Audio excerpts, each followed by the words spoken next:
ñuy xeexee nga gis kaaw. parce que ñaari pied droite la dañuy jàkkaarloo ñoom ñaar. dañuy jàkkaarloo. waaw.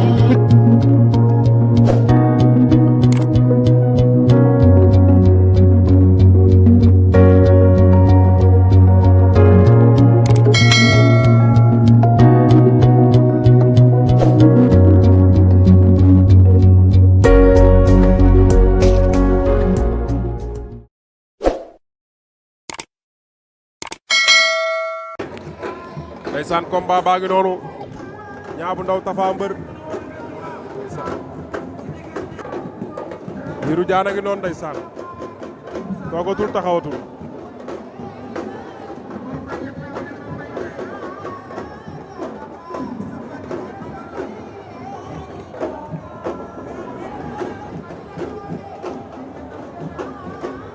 Lac de Guiers 2 ngi noonu ak Alioune Seye 2 ndeysaan toogatuñ taxawatuñ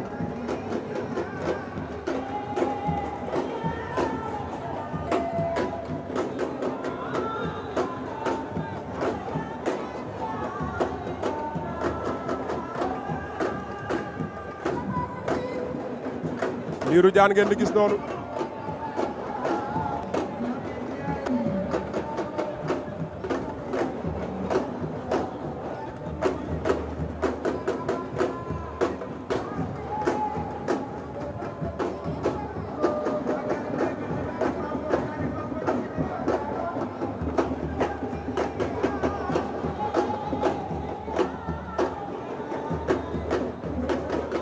jëlal Lirou Diane toogul taxawul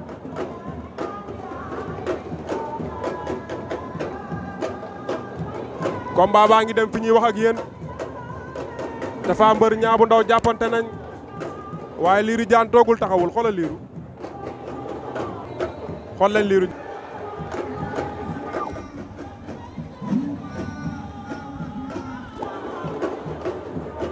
ñaari xale yaa ngi bëre de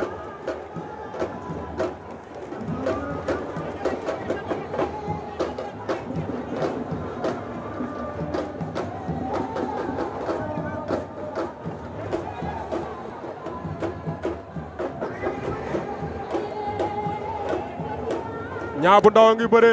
ak Tapha Mbeur attention Niang bu Ndaw takk na ko lan mooy xew xar na ko Tapha Mbeur bañ na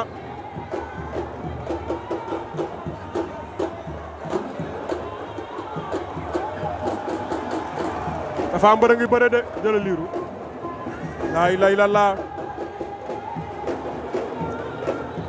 Lirou Diane toogatul taxawatul Niang bu Ndaw takk na ko daan na ko laa ilaaha illallaah Niang bu Ndaw daan na Tapha Mbeur da ko takk tegal ko séef Lirou kontaan na waay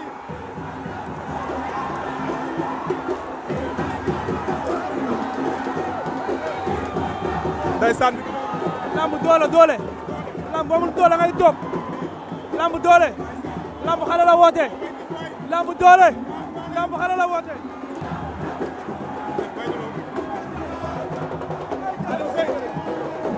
doole mooy bëre combat bi du woon yoon mu koy ñàkk wan ma Lac jox ma Lac de Guiers Niang bu Ndaw daan na ko jël bu rëy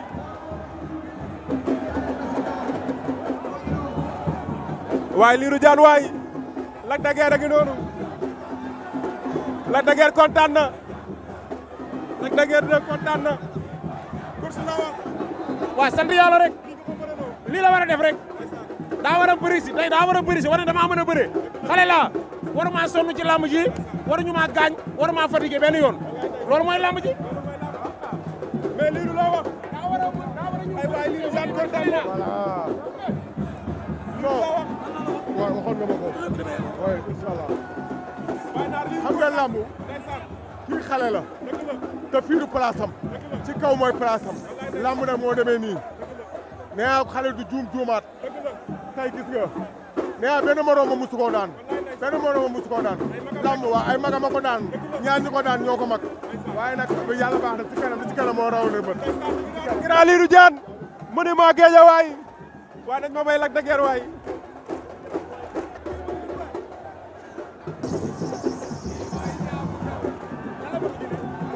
lu leer kontaan rek mbégte rek waaw kaay ma wax la benn affaire nag de da ko liggéey nag waaw da ko liggéey dëgg gars yi mënu ñëw comprendre nag mais da ko liggéey da kaa liggéey de barke sëñ Babacar da kaa liggéey coono gi mu ci daj yëpp bés bu jàppoon ñun dañuy gis bun waaw mais daal alhamdulilah sant yàlla di sant ñëpp képp koo xam ne téyel ñu kurus ñaanal ñu rek ñu ngi sant ñëpp di gërëm ñëpp ñu ngi leen sant di leen gërëm waalo yeeg ñëpp soose yeeg ñëpp Lac de Guiers 2 ngi noonu sëñ Tahirou ngi noonu tey yaa andi Niang bu Ndaw bëre na bëre bi daan waaw sant yàlla rek julli si yonent bi sallallahu alayhi wa sallam di gërëm yàlla bu baax a baax di ñaanal ñi si jàpp ñëpp waxoon naa la bu heure bi jotee waxtu bi bu jotee ñi ko moom ñooy ñëw noonu la demee yow xam nga lépp waaw tey xam nga loolu mooy lamb ji Niang bu Ndaw lamb confirmation la tey lamb ji du xeex day jàpp ba jàpp ko rek daan ko am na ku ñu soxla nag bu ci kanamee tuuti nga ñëw kër ga ñu waxtaanee Badou Niang Baalo bu ci kanamee léegi parcelle lay dugg Badou Niang Baalo parcelle lay dugg man Badou Niang Baalo déggoo li ma la wax Niang Baalo si kawam laa jëm moom laa soxla moom Niang Baalo dama ne la xoolal Niang Baalo moom laa soxla noonu la demee maa ngi moom mu ñëw ma weer ko ñëwal kër ga ñu waxtaane ko